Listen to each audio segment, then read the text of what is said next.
me arrumar, disse, ai, massa. E aí cruzei com meu marido na sala, ele, oxe, tu vai com roupa de São João? E, gente, minha blusa nova, e o homem diz um negócio desse. Aí ninguém sabe, né, porque é que o mercado do direito de família nunca se esgota, né? Não tem condição dos casamentos prosperarem, né? Por isso que quem vai atuar na área de direito das famílias, não se preocupe, gente. Sempre tem um divórcio, sempre tem uma separação, sempre tem ali uma coisa para a gente. Porque o ser humano, ele parece que procura, né? Precipício, como diz minha mãe. Mas, enfim, isso foi só realmente um comentário. Vocês estão visualizando, gente, o cronograma de disciplina? Fala alguém aí no áudio? Sim? Beleza. Esse material já está para vocês, pessoal, no Unileão Digital. Então, eu botei bem bonitinho, bem-vindos lá e tal. E aí tem um link para vocês acessarem. Gostaria muitíssimo que a gente pudesse seguir, assim, à risca todas essas atividades que estão aqui previstas, porque, como eu disse para vocês, né, o tempo na nossa disciplina, ele realmente vale ouro. E eu gostaria muito que a gente levasse já um certo aprofundamento, para quando a gente se encontrar nas pós-graduações, eu já ter a tranquilidade de que vocês conhecem, né, dominam esse conhecimento.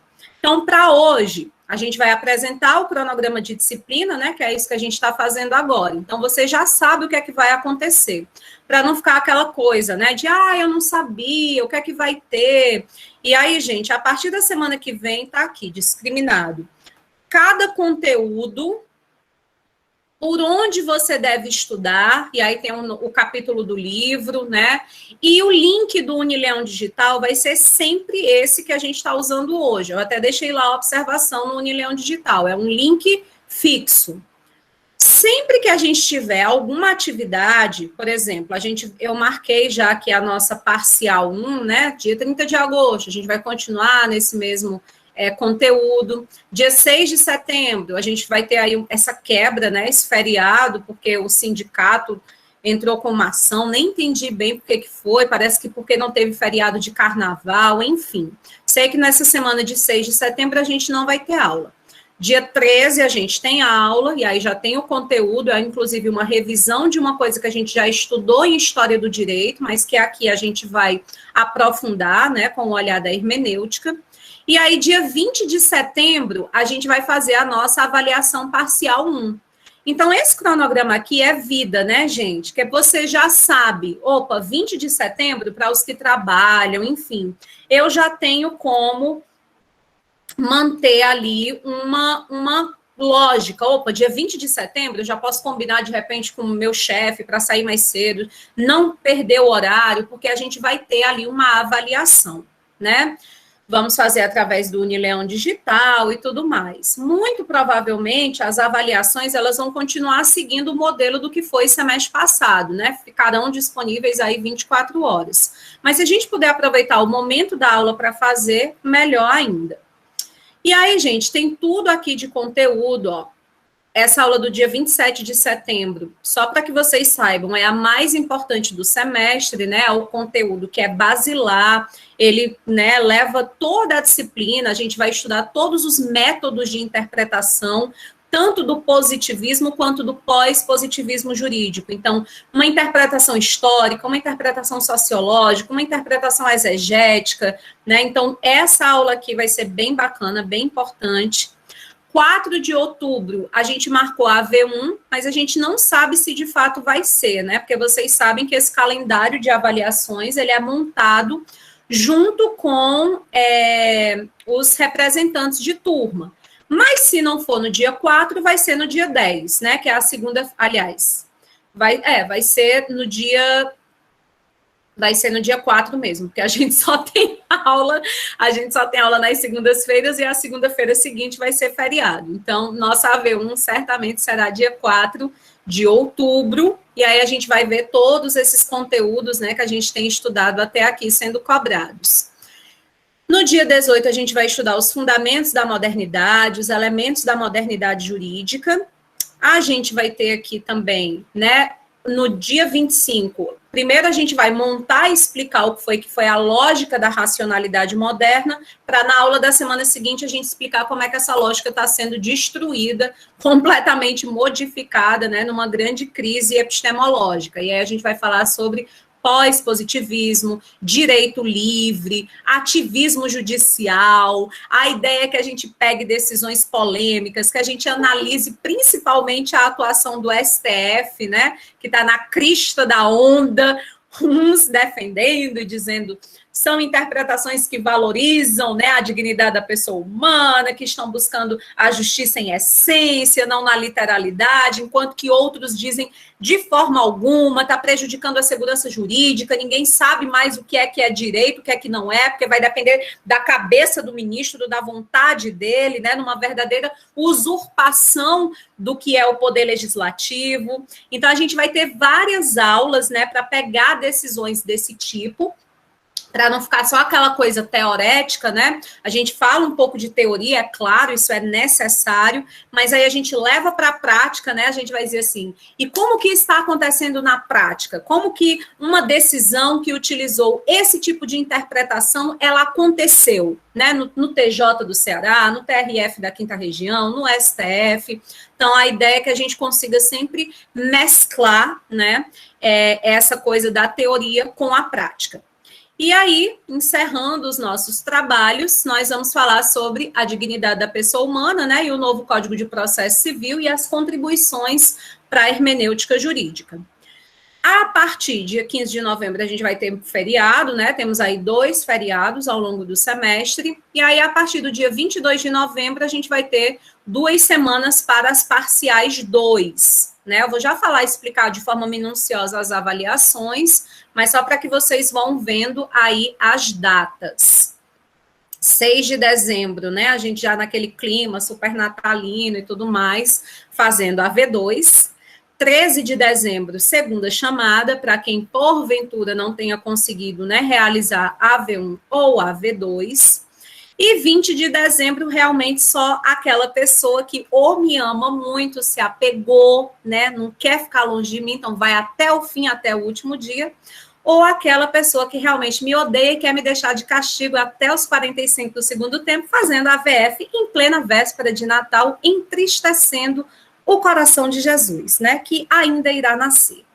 Então, esse é o nosso cronograma, né, essa é a nossa ideia de como trabalhar. Claro, meu povo, que vocês sabem, vocês já estão aí no 3º semestre, vocês sabem muito bem que os cronogramas são feitos, mas que acontece a vida real e, às vezes, né, a gente não consegue cumprir. Então, o fato de, por exemplo, a gente ter previsto para que no dia, sei lá, 8 de novembro, a gente tivesse essa aula, não significa que na semana seguinte, né, se vocês ainda tiverem alguma dúvida, alguma dificuldade, que vocês não possam dizer, olha, Francilda, teve a aula e tal, mas a gente não entendeu, a gente queria aprofundar, ou então a gente viu um caso massa na internet, a gente queria trazer para debater em sala. Então, isso aqui é apenas um norte, porque quem não sabe onde quer chegar, qualquer caminho serve, e a pessoa não chega em lugar nenhum, né? Então, a gente tem aqui um norte, tem um caminho, mas é claro que a gente vai poder fazer, né, sempre que a gente considerar necessário, alguma adaptação, alguma melhoria nesse traçado aqui. Algum comentário, pessoal? De boas?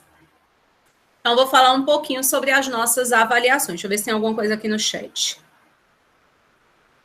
Pois é, Marcelo, é o justo, né? Não, nenhum comentários, assim, né, de pergunta. Beleza. Gente, então, sobre as nossas avaliações.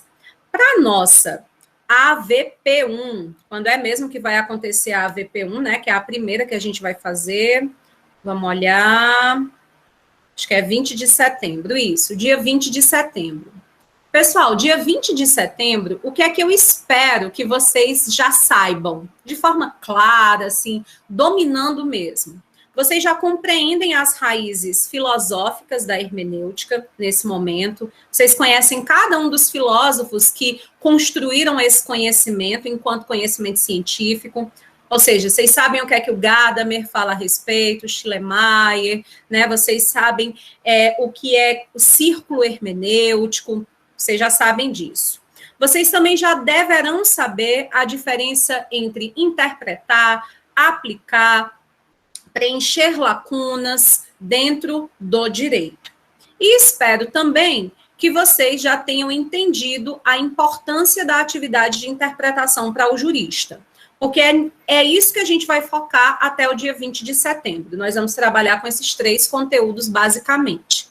Então, no dia 20 de setembro, e durante as aulas a gente vai treinar isso, eu vou deixar para vocês lá no Unileão Digital 2 questões objetivas, assinalou, marcou a certa, a respeito dessa questão teorética sobre hermenêutica, que a gente vai estudar a partir da semana que vem, e vou deixar um caso concreto, para que vocês realizem a atividade de interpretação, atuem como juristas, né, resolvendo esse caso concreto, aplicando a hermenêutica filosófica. Então, essa vai ser a nossa AVP1. A gente vai treinando ao longo das semanas anteriores, por isso que é importantíssimo, como eu disse para vocês, não perder aula, né? Porque a cada semana, conteúdo e atividade prática, conteúdo e atividade prática. Para no dia da parcial, você já está aí calejado, você já sabe como é que desembrulha esse negócio, beleza? Não conseguiu assistir a aula, por favor, vá lá no Unileão Digital e pegue a gravação. Beleza? Bom, então, a avaliação parcial 1, portanto, a gente vai fazer utilizando lá o Unileão Digital. A AV1, o mesmo modelo de prova que vocês já estão acostumados a fazer, né? Através do Unileão Digital, eu deixo questões objetivas e subjetivas sobre o conteúdo que tenha sido ministrado até a data da prova. A AV2, da mesma forma. Então, o que eu quero comentar com vocês agora é a AVP2. No final do cronograma de disciplina, gente, vocês estão aí? Alô, Brasil? Sim, sim. Pronto, né? É que eu começo a falar, né? Às vezes a pessoa, enfim. No final do cronograma de disciplina, eu deixei para vocês uma lista de filmes e documentários. Talvez vocês já tenham assistido a todos, talvez alguns, né, conhecem algum, outro não. E aí, olha só, eu selecionei esses aqui para esse semestre, né? Um Sonho de Liberdade, Jornada pela Justiça, As Duas Faces de um Crime, Arquitetura da Destruição, Tribunal de Nuremberg, Justiça e Monstro. Então, esses filmes aqui, eles vão ser o nosso material base para o desenvolvimento da parcial 2. O que é que eu vou querer de vocês? Quando a gente fizer a AV1, na semana seguinte, nós vamos nos dividir em 7 equipes, né? Pelas minhas contas, serão equipes de aproximadamente 6, 8 pessoas.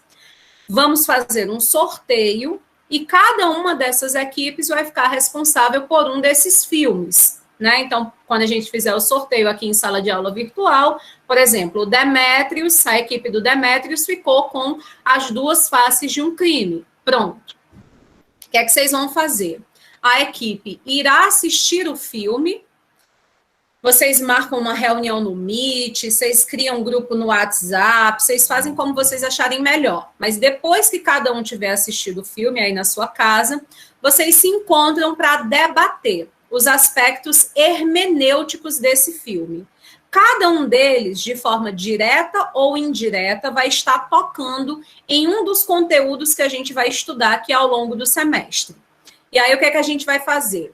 Nos dias de avaliação parcial, serão 2 dias, já no finalzinho do semestre, né? Dia 22 de novembro e dia 29 de novembro, vocês irão apresentar para a turma, né? Para todos nós, uma sinopse desse filme. É um filme que trata de tal aspecto, de tal questão, ele foi produzido em tal ano, e a relação entre a história, entre o contexto desse filme e os conteúdos que a gente estudou em sala de aula.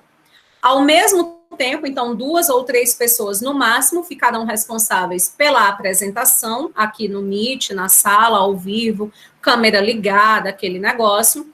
e o restante da equipe se responsabiliza por elaborar o relatório, uma síntese crítica, né, por escrito. Basicamente é transcrever essa apresentação e vai postar no Unileão Digital. E aí a gente vai ter feito a nossa parcial 2 de 0 a 3 pontos.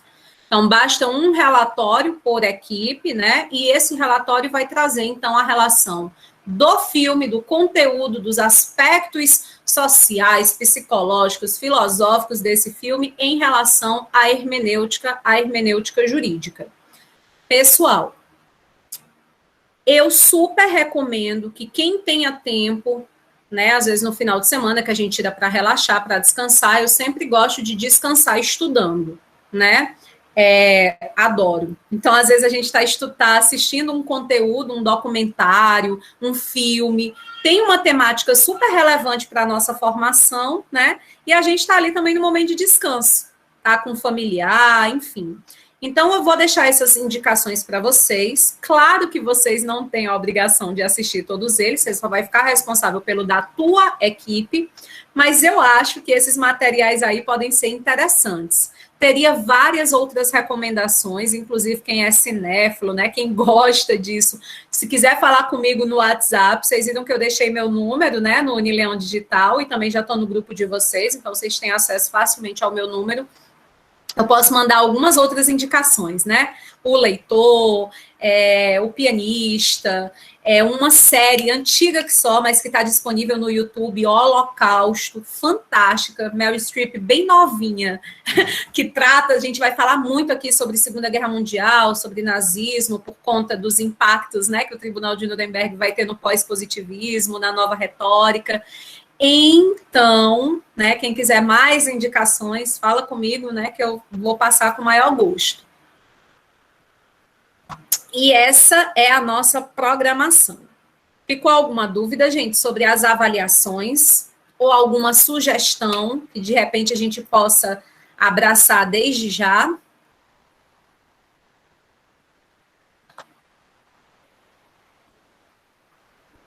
Não?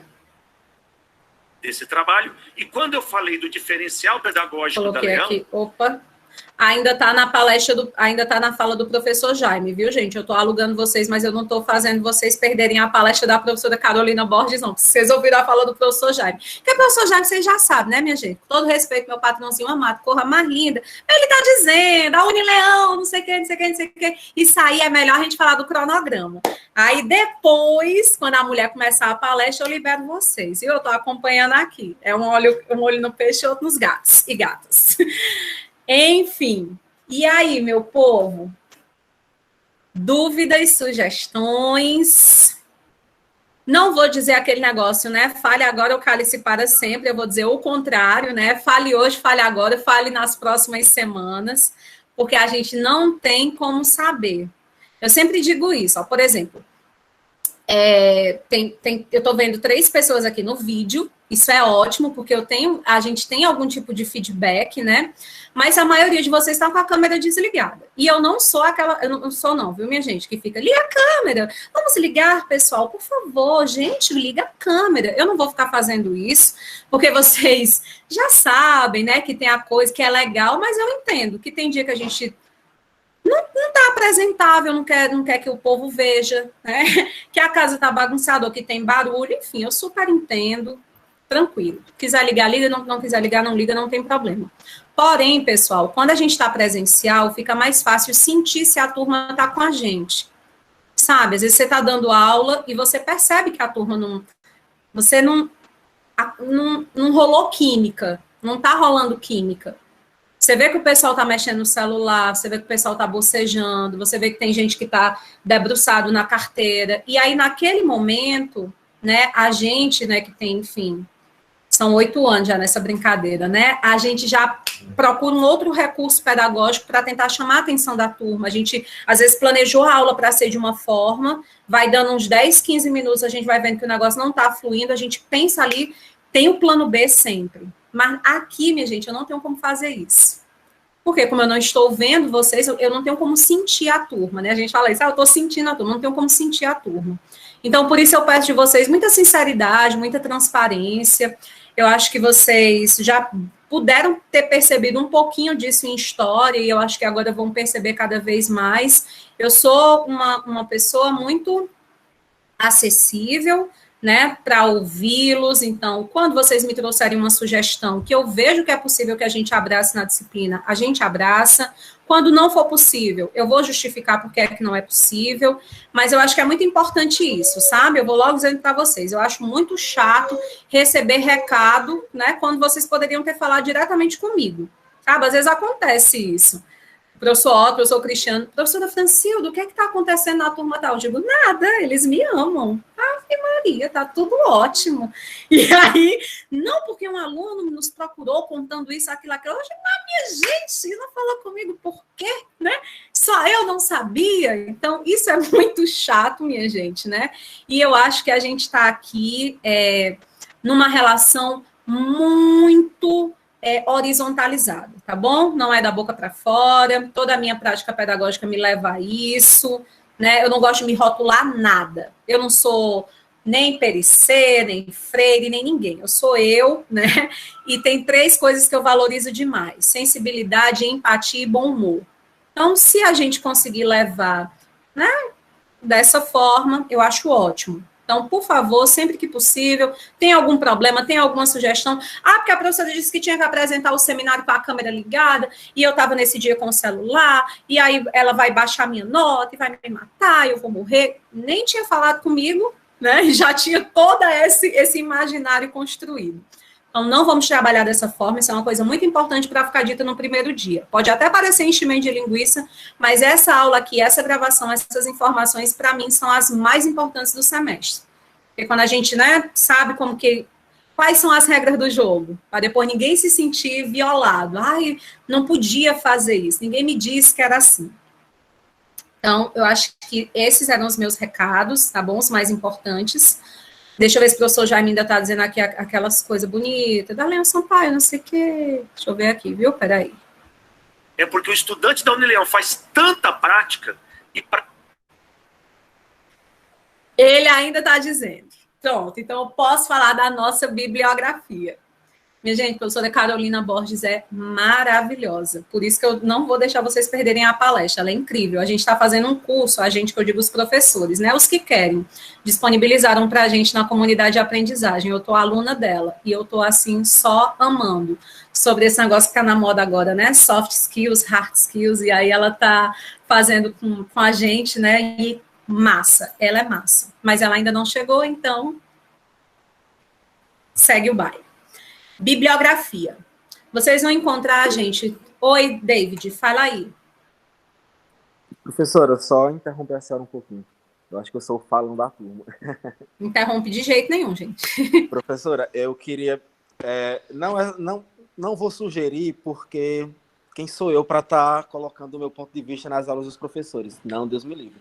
Mas eu queria pedir, em particular, à senhora, eu não sei se os colegas também concordam com o meu pensamento. Nós já tivemos a experiência com aulas com a senhora na disciplina de História, lá no primeiro semestre, até o momento, nós sempre elogiamos, até que nós tivemos o feedback e falamos que tínhamos a necessidade daquela aula de História tivesse sido síncrona, não tivesse sido EAD, porque a gente teria aproveitado mais.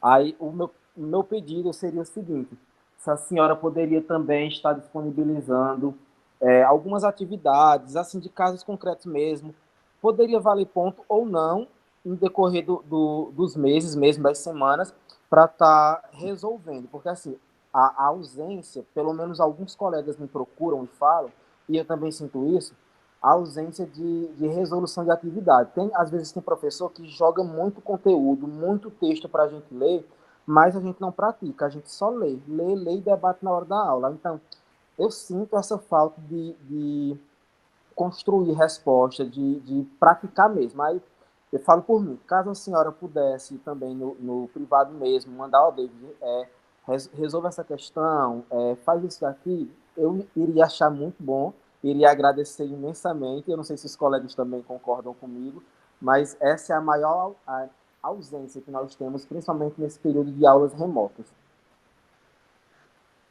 Certeza, viu, gente? Nem se preocupem, nem se preocupem. Claro que, tipo, semana que vem e na próxima, a gente vai ficar meio que na teoria mesmo, mas porque a gente vai precisar pegar essa base teorética para começar a aplicar na prática, mas não se preocupem, isso aí faz parte do nosso planejamento.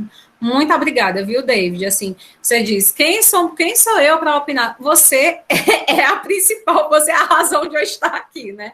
Cada um de vocês. Eu não faço aula para mim, né? Então, a forma como funcionar melhor para vocês, vocês vão me dando esse feedback. Para ser bem sincera, eu não gosto muito de passar essas atividades valendo nota, valendo ponto, porque é motivação externa, sabe? Eu sou uma defensora da motivação transcendental. Ou seja, eu sei que é importante para mim e é por isso que eu faço. Não é porque vão me dar nada. E aí a gente sabe que ter esse tipo de motivação é muito importante. Então, a gente vai fazer provavelmente na própria sala de aula, porque a grande coisa que também me falam muito, assim, ai, professora, nesse negócio remoto, eu estou no home office, tenho criança em casa, os meninos não estão indo para a escola ainda, é um chafurdo maior do mundo, o tempo que eu tenho é o tempo da aula, é o tempo que eu estou na frente do computador. Então, a gente vai tentar aproveitar ao máximo esse tempo, conciliando momento de teoria, né, de apresentação de conteúdo, e aí, bora, meu povo, vai lá no Unileão Digital, baixa, eu deixei para vocês 2 sentenças, e eu quero que vocês identifiquem quais são os métodos de interpretação que a gente estudou hoje que estão lá. E aí dou o tempo para que vocês leiam, para que vocês façam isso, e a gente já bate no final da aula. Pronto, pessoal, então a gente identificou quais foram, beleza? Até para a gente também sair um pouco dessa coisa, porque fico só eu falando e é chato, né? É cansativo também para mim, então nem se preocupem. Sugestão não somente aceita, né? Como muito, muito, muito agradecida. Eu só vou pedir uma coisa para vocês. Agora que David falou isso, eu lembrei. Meu povo, vocês sabem, né? A gente vive um maniqueísmo da gota. Ou é bom ou é mal. Ou é vilão ou é mocinho. Ou é esquerdopata ou é bolsominion. Então, uma coisa que eu queria pedir para vocês de todo coração é que a gente possa fazer essas análises. Por exemplo, não tem como eu trazer aqui algumas decisões que eu acho que são massa para a gente avaliar, principalmente do STF, sem que a gente toque em assuntos que estão aí, né, que são polêmicos, que estão na efervescência, aquela coisa toda. E aí, se a gente puder construir, né, sempre esse diálogo respeitoso, vai ser muito melhor, né, do que a gente, de repente,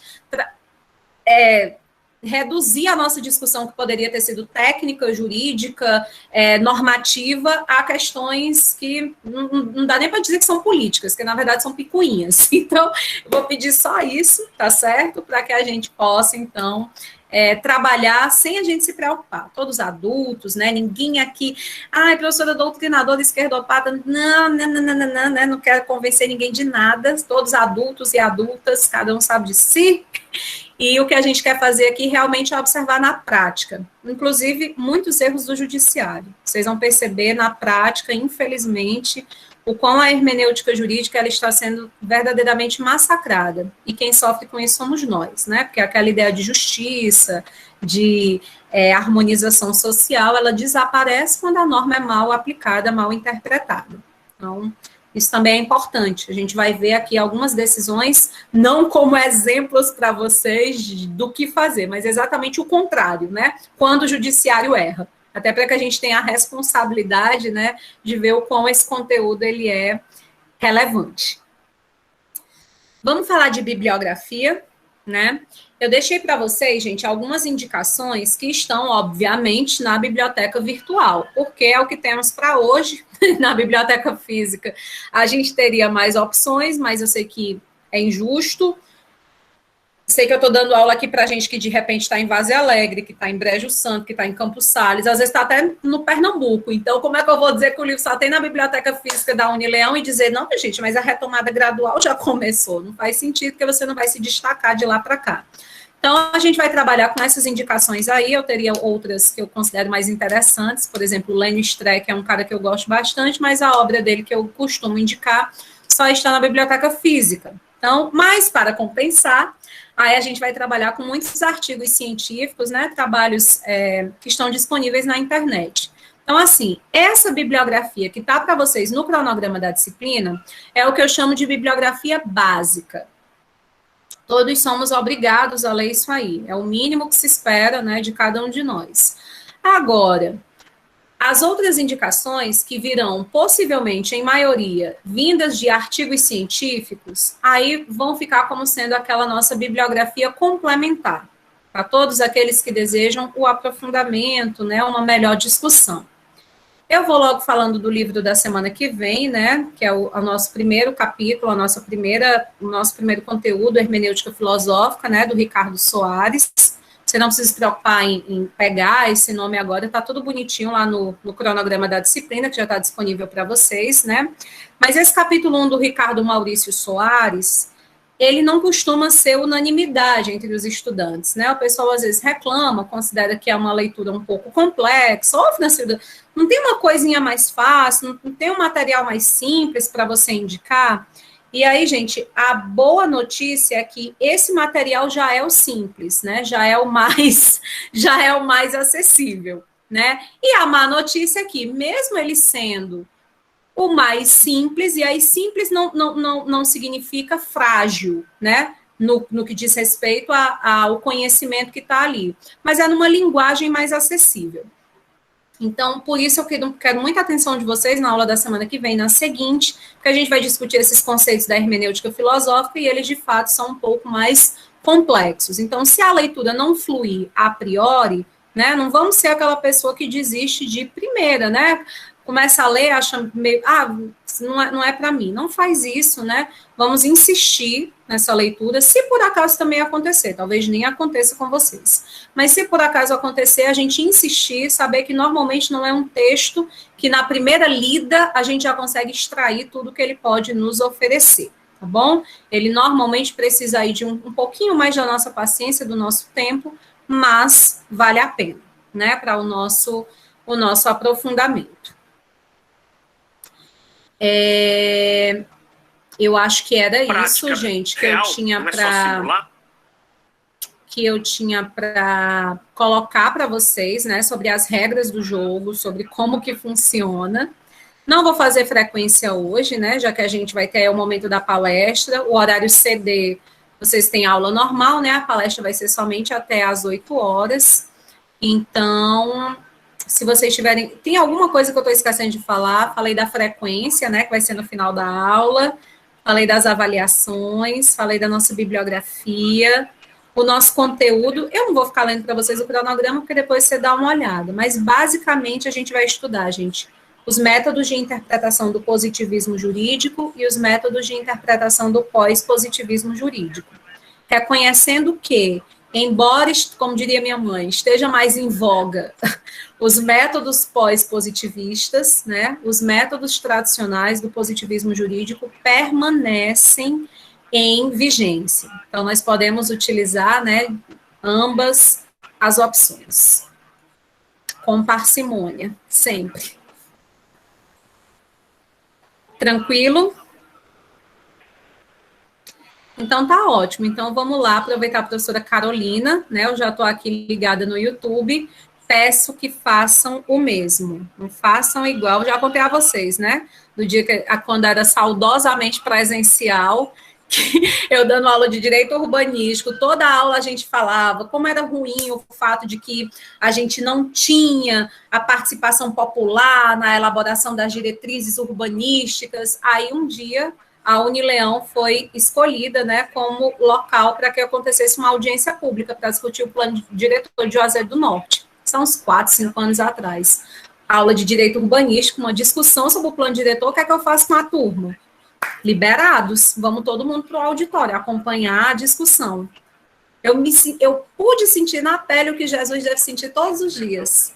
Porque vinha as ovelhinhas tudinho atrás de mim. Quando eu olhei para trás, tinha 2, né? Liberei para o povo ir para a palestra, para acompanhar a audiência pública. Quando eu olhei, tinha 2, numa turma de mais de 30. Então, assim, vamos agora, por favor, assistir a palestra da professora Carolina, né? Eu não estou dizendo a vocês, vamos embora, meu povo, se dando aí, não. Estou dizendo a vocês que a gente está indo lá para o auditório virtual da Unileão agora. Inclusive, estarei lá, tá bom? Então, até segunda-feira que vem, meu povo, se Deus quiser. Beijos e abraços. Tchau. Tchau, tchau. Tchau.